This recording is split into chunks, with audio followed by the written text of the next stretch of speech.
Добрий день, я вітаю всіх. Good afternoon. I want to thank everybody who joins us. My name is Ola Tamanova and I'm happy to see all of you joining us here in Ukraine Media Center, Ukrinform. Today's day 460 of the full-scale invasion of our homeland by Russian occupier. Today there was a signal of air raid alert both in the night and this day all across the country, and now we will be talking about the situation in Dnipropetrovsk region. Joining us online is Mykola Lukashuk, the head of Dnipropetrovsk Regional Council, deputy chair of Dnipropetrovsk Regional Defense Council. Good afternoon, Mr. Mykola. Good afternoon, Mr. Mykola. There were news yesterday on the media that Dnipropetrovsk suffered a missile strike too, so can you tell us about the situation and the consequences? It's the Pokrovska community of Sinelnikov district, which borders on Zaporizhia and Donetsk regions. It's all nearby. At about 11:28, 11:30, there was a shelling of two settlements. One building was destroyed to the ground in one of the villages. The 19 more were damaged in another community. 11 more buildings were damaged plus one completely destroyed, so 2 buildings destroyed completely and 30 damaged to a different degree.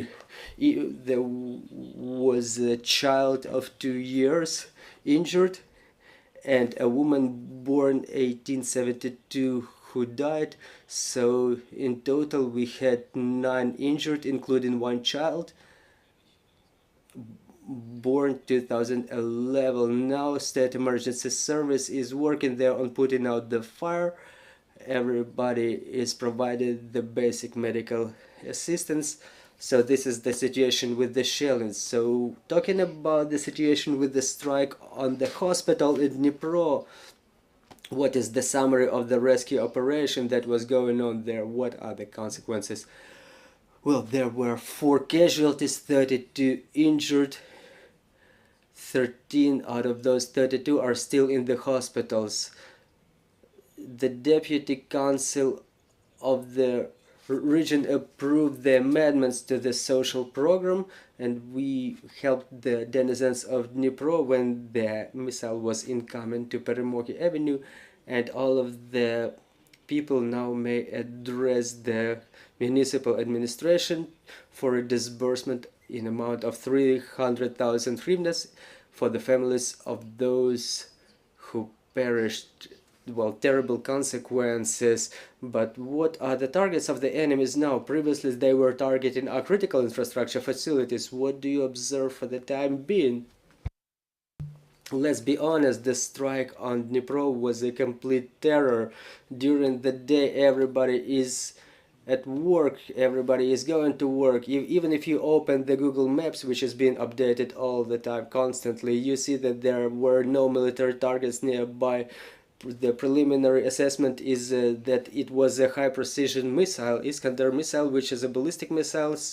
And again, this is a complete terror because there is not a single facility nearby that can be called a military facility or a critical infrastructure facility. And talking about the community of Sinelnikov district, no factories, no industrial facilities or facilities of critical infrastructure are located there. It's a rural area. Well, talking about the consequences of the strike on the hospital in Dnipro, what do you understand? Were people able to go to the shelter, or did they have too little time for that? Well, nobody actually made it to the shelter because the strike by a ballistic missile, it is quite complicated.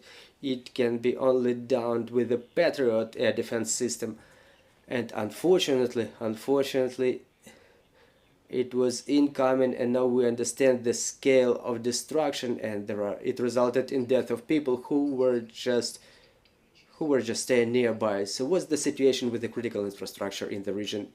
Does everything keep operating? Critical infrastructure keeps operating. The medical facilities work to provide medical help to the denizens of our region and everybody who's coming to us from Donetsk region, from Luhansk region. There is a huge number of people coming to us from Zaporizhia region as well.